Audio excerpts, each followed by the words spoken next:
My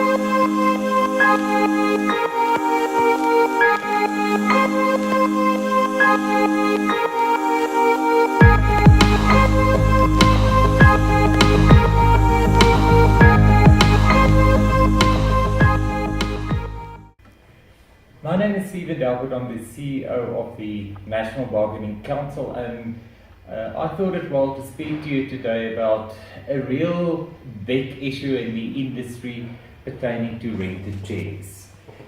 More and more salons are engaging in this practice, for a better word, and I think it is good to inform industry of what you need to be aware of. Also, what I'd like to do is to really bring to mind of all employers out there of the new approach that the council will be taking in this regard. So what we're going to deal with is specifically in terms of the LRA section 200A. Now section 200A speaks to the definition and the tests as to who is an employee. Now if I read that, it says the presumption as to who is an employee.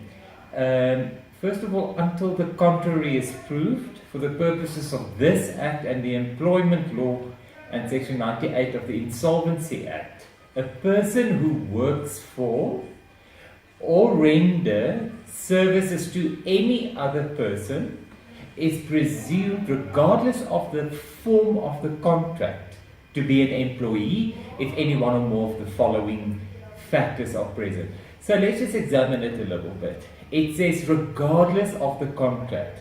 So we know that currently what happens is somebody comes, a stylist come and work, and you enter into a lease agreement. So even though that there's a lease agreement, you need to consider the following facts. So it doesn't matter what kind of agreement it is. At the end of the day, it is going down to what the nature of the relationship is. In other words, how it works. Now, if any one of these facts are present, then the employer could be faced with the situation of that this is actually an employee and not a rented chair. So let's look at that. The first one is the manner in which the person works is subject to the control or direction of another person.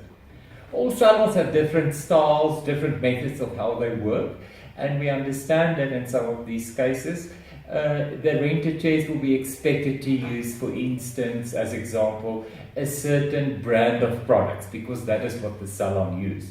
Now, in terms of that, that is a manner of control or direction. If this is found, the rented chair, or so-called rented chair, could be regarded as an employee and not a rented chair. Our second test, the person's hours of work are subject to the control or direction of another person. Your salon opens at 8, closes at 5, and with rented chairs, there's a rule that they have to work those same hours.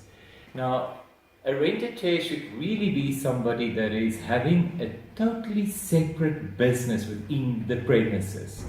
They have to have their own set of keys, they have to have free access. If that is not the case, then again you would sit with a situation where this is actually an employee and not a rented chair. Then the third test, in the case of a person who works for an organization, the person forms part of that organization.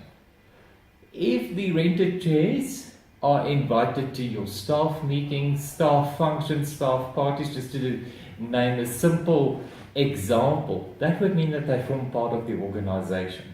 So you need to be aware of how intricate and how small the issue can be to comply with these factors. Our fourth factor is the person has worked for the other person for an average of at least 40 hours per month over the last 3 months. We all know that this is the case. The rented chair, and we see this happening, and this is why we are informing industry that people that have rented chair contracts or lease agreements, for a better word, now approach the council and say, I was actually not renting a chair, I was employed when the relationship now sours.